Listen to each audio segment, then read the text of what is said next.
So what I'm sharing with you today is something that I like to do for my car. It's called a diesel purge.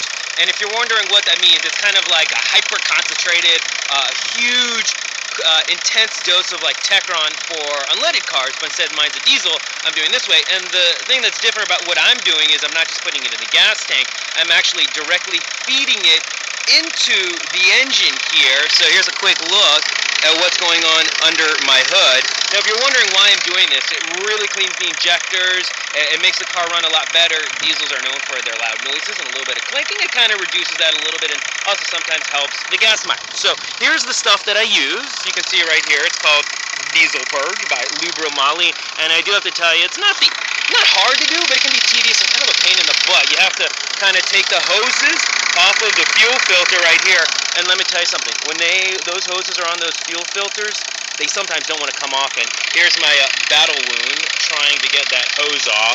So once it got off, I directly fed the hoses here with a couple of some tubing into the solution, which goes directly into the engine that you can see right there.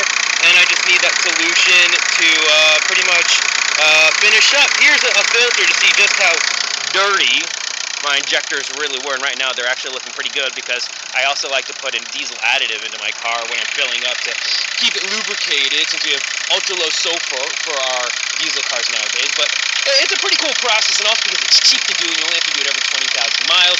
And also Stacey and I were talking about this, you know, saving you money kind of deals. This cost me I think about 20, maybe 25 bucks to do my own. Coming up next, since this is my 120,000 mile service, I'm going to be replacing my actual fuel filter since it's pretty dirty. You do it every 20,000 miles. That typically costs you 65 bucks. I'm doing it for like 10. The oil change, which includes your oil filter, of course, and your oil, at the dealership would have cost me 120 bucks. It's going to cost me about 50. I'm also replacing the air filter. You know, those are cheap. And then I'm also replacing the in-cabin air filter as well. All of this really only cost me about 70, I think, or 75 bucks in the grand scheme of things. So I got to tell you, saving you money, it was easy, it was fun, and of course it feels good to do it on your own. But there you go. Here's a look. Pretty cool. Almost